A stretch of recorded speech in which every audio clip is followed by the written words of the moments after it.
Hello there, welcome back to the Unbeatable Energy channel. I'm Steve Rivers, and today we are going to be looking at a pattern which sounds like this.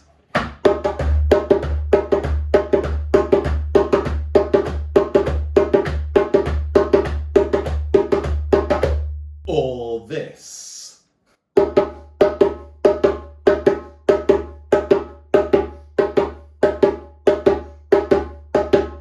Or this.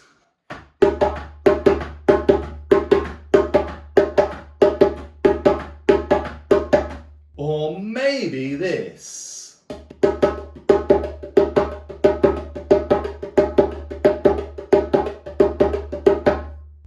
Like that. That is what I call an offbeat djembe pattern, used lots and lots of times in lots of different grooves. It gives it a lovely sense of momentum. But in order to get into that groove pattern, we've got to get comfortable with offbeats and with syncopation. When I was a teenager, I was in an amateur school band, and I was the drummer in the school band. And we had a piece, and I think it was called, what was it called? It was called Syncopated Egg Timer, or something like that. Quite forgettable tune. And what how to go? It went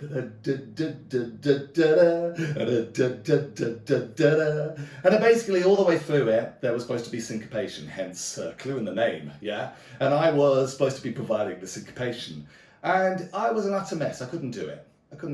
And I got to say this: it wasn't my fault. I mean, I was only a teenager, yeah, and syncopation was not being taught properly to me. And I always think about that when I'm teaching offbeats and syncopation.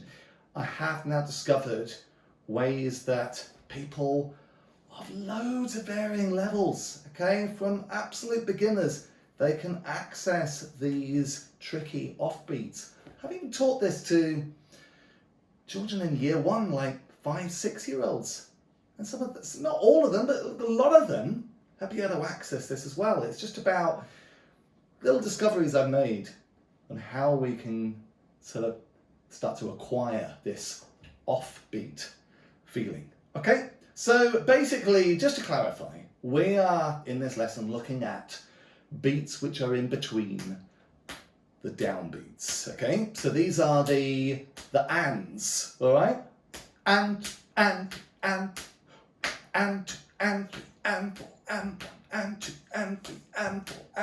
Okay, but what we're going to do first of all is, I'm not going to start with the djembe. I'm actually going to stand up, and I'm going to be over here. And we're going to do some clapping and stamping exercises. All right, so first of all, what I'm going to tell you is, this is what I thought, okay, let's get some movement into this. And so this is the first time I taught it, and this actually did not go wasn't a massive success rate, and there was a reason. And what I thought, okay, well, we need to integrate offbeats with movement, so let's do stamps. So what I'll do is we'll concentrate on our stamps, and we'll just clap our hands in between. That'll obviously be really easy, and if anyone can't get it, well, maybe they could just try harder, yeah? Okay, so this is what we did, and we were like this. You can do this along with me. Let's have a go. Let's stamp and clap. Stamp, stamp, stamp, stamp, stamp, stamp. How did you get on? So maybe you got it, but maybe because we're putting all our concentrating on the stamping, you might have somehow ended up just sort of getting this, where you clap and the stamp, they just sort of merge together, okay? Perhaps, now this way I taught offbeat stroke, syncopation, I've had a bit more of a success rate. So this time, what we're going to do, we're going to think about what is the movement that we're doing that really properly is really aligned with our clap beat, okay? It's not the stamp, that's on the other side. What is it? Of course, it's the lifting of the knees, isn't it? That is what happens at exactly the same time as we clap hands. We lift our knees and go clap, like that. And our foot comes down, that's going to make a sound, but we can forget about it, can't we? Yeah? It's so simple, really. It's so sort of like almost duh, isn't it? So let's have a go. Let's do it together. Ready? And we're going to go lift the knees, clap, lift the other knee, clap, clap, clap, clap, clap, clap, clap. You don't have to lift the knees very high. You could do a little one. You just got to have a little bit. The bottom line is you need to just maintain some balance on that foot, yeah? So there, there. Lift, knee, knee, knee, knee. Now, as you're doing this, by thinking all about your knees, you're actually getting syncopation. Your stamps are making the downbeats, and your claps aligned with your knees are making the offbeats. Okay? So what we could do now is, if you're getting comfortable with that, next time we do it, when we lift our knee, you're going to do a double with your clap. Let's go.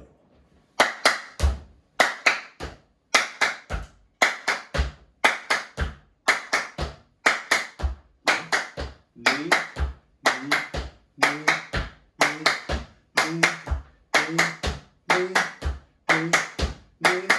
knee, Okay. Right then. So that's the first thing to do. It's finding the movement that really integrates, as in the movement that happens at exactly the same time as you make the beat. That's the thing that you put all your focus on. And then great things can start to happen. So I'm going to get back to my djembe, and just going to show you something, just to let you know. I might have to end up doing a double take of this. I'm not entirely sure. I'm on my own. I don't have a fancy cameraman here, so I might have to do a double take, but let's see. Maybe this is going to work.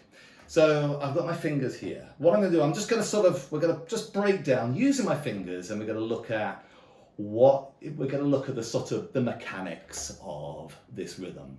Okay? If you want to know what I like to call these offbeat rhythms, I like to call them mummies and daddies. Okay? Mummy, daddy, like that.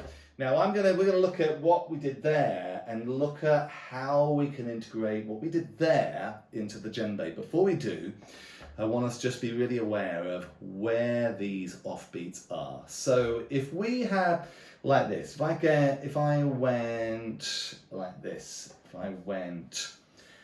Hi there everyone, I am just doing this little take again because I didn't think my hands were particularly clear. I've got my hands right up by the lens this time, and what I'm just doing in this little bit is just breaking down, using my hands to simulate, a 4/4 bar, 4/4 musical bar, and we're just sort of looking specifically at where the two beats are, the mummies and the daddy rhythms, as I call it. Okay, so first of all, if we just kind of use my fingers to sort of show the bar, we've got wa, ANDA, 2, ANDA, 3, ANDA, 4, ANDA. Okay, so basically I'm lifting up sort of 4 fingers, but basically that's basically sort of one bar, and we're kind of using the wa, and those and like that. They're kind of quite important because we're creating these subdivisions. So they're actually becoming what's called sort of semi-quavers. Okay, subdivisions in between the quaver, which is the and. Okay, so if you just have a look at that, we've got wa, and that's where the quaver is, and we've got one more semi-quaver, which is my ring finger there. Okay, so we've got wa, and 2, and 3, and okay. So the place where we're placing the beats in this pattern is basically on that finger and that finger, the and So as the ANDA is these two beats we're bringing in just before we come back to the main sort of downbeat, okay, which is my thumb. So we kind of go 1, ANDAtwo, 3, ANDAfour, okay. Hope that's useful. We're going to switch back to me on the drum again, and we can continue with the lesson. All right, so basically this is just a little ANDA before we get into the pulse beat. All right, so let's have a look at that. So we're going to think about what we did there. Now, obviously there, we're able to be much more dynamic. When I was basically standing up and I was doing the stamping of my feet, I was to be very sort of dynamic, and I could really kind of exaggerate my movement. And obviously now I'm on a chair, it's perhaps a little bit harder, and any movement I do is going to have to be a little bit subtler. All right? What are you going to see now? I'm going to show you, we're going to look at various different approaches of getting this rhythm. I'm going to show you my favorite way, which entirely relies on body movement. But tell you what, we're going to have a look at some other approaches first for this pattern. So just to recap, I'm going to do my stamp here, and the rhythm is going to be going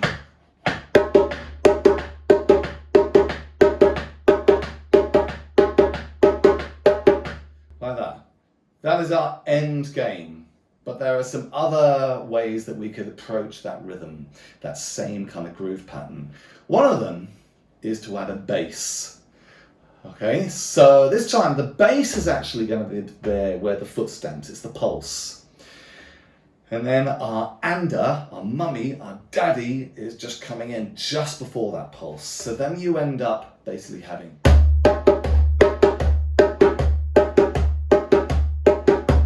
like that. The issue with that is that there is some coordination issues when you're playing that rhythm. So we're going to just have a look at that, because this is where this becomes something where you do have to practice and get the motor memory of your hands. Because the thing is that you do have to have a guiding hand there. You have your anchoring hand, your lead hand, which is playing the bass. And what's happening is that when you play the bass, you've got to use that same hand again to give your two tones. And then you come back to the beginning again. So actually a lot of this is simply your lead hand doing this, and the passive hand puts one in between. So you get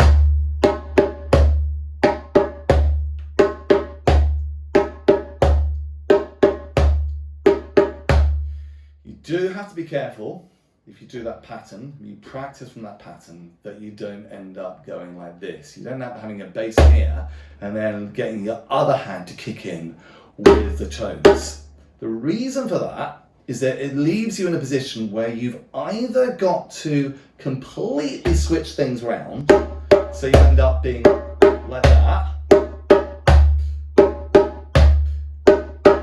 and actually doing that, you can just start to, your flow can start to get a little bit inconsistent.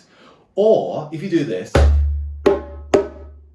if you want to use that lead hand now is just on a beat and has got to rush back to the bass again. And having to go rush from here and to go there is not very easy.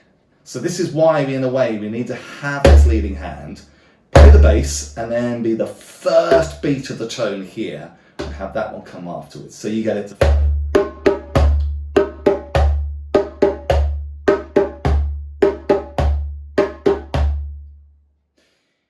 Another way that we're going to do this is to get to this one is to use grace notes. All right? There's nothing wrong with grace notes. The only thing is it's not probably my favorite way of playing this groove pattern. Grace notes are basically the pitter-patter in between. So you could go. Start that again. So I went tip, tip.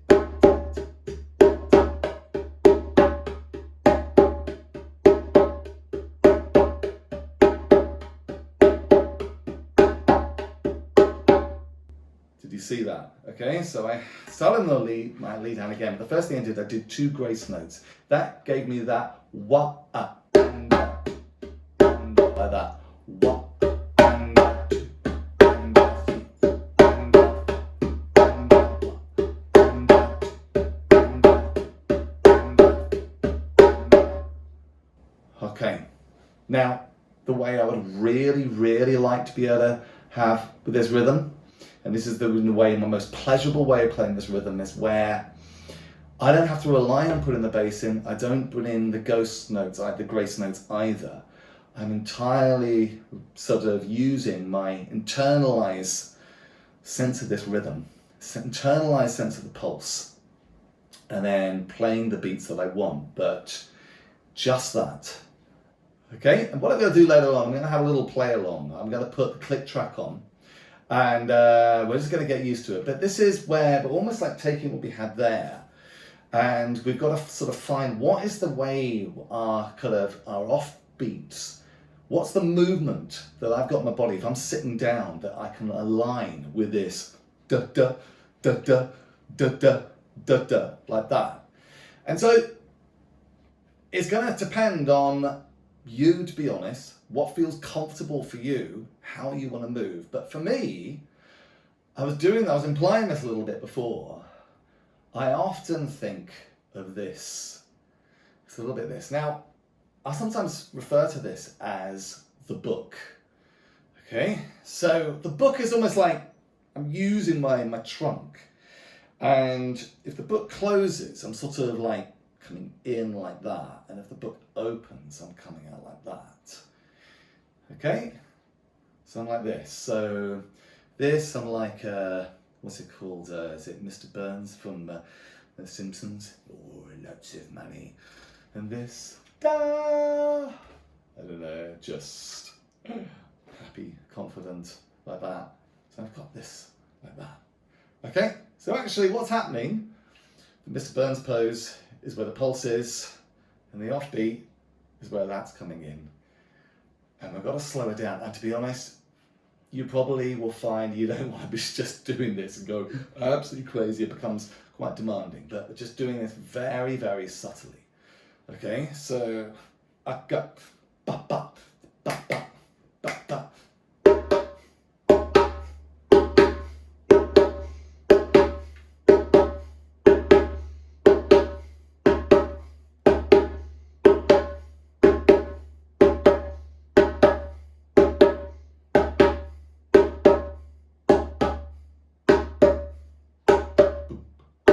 Goom, goom, goom, goom, goom, goom, goom, goom.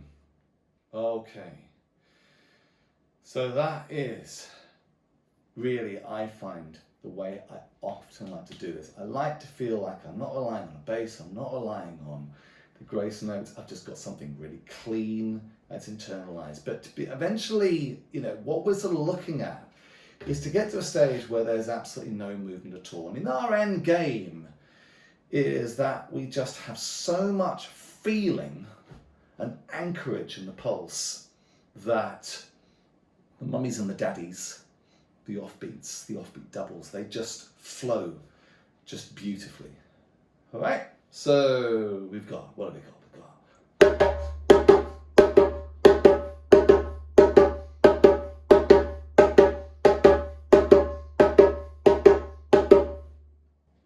there you go. So we're going to have another sort of change of scene. I'm going to put the click track on, and we're going to do a little bit of a practice session. I'm going to practice first with that technique with the bass anchoring us to place the mummies and daddies in the right place. Then we're going to do it with grace notes, and then I'm finally going to do it entirely using movement. I hope you've enjoyed this so far. Stay tuned, and we'll go into the practice phase. See you later.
mummy, daddy, mummy, daddy, mummy, daddy, mummy, daddy, mummy, daddy, mummy, daddy, mummy, daddy, mummy.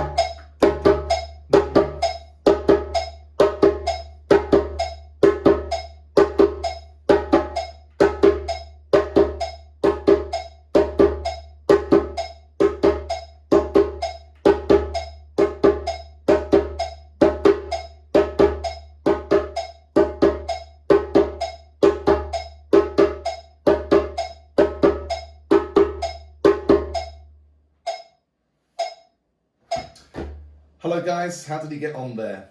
Hope that was useful for you. So you probably know that there's a recurring theme through a lot of my videos where I'm trying to get people to think about movement when they're drumming. So often I'm thinking about the way I move my hands, the way I lift my hands. And for me, that is where everything lies in accessing rhythm and accessing the feeling of rhythm.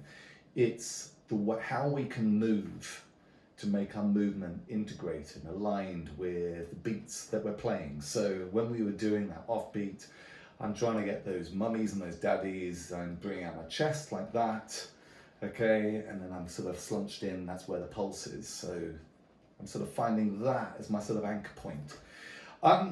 There's actually an amazing video that you might want to have a look at, unless you've already seen it. It's got a vast amount of views. It's been up for quite a while now, but it's an amazing video from rural village life in Guinea-Conakry, and the video is called There Is No Movement Without Rhythm. And it is all about drumming, but it's also about the way rhythm is integrated in the daily chores that people have in their village.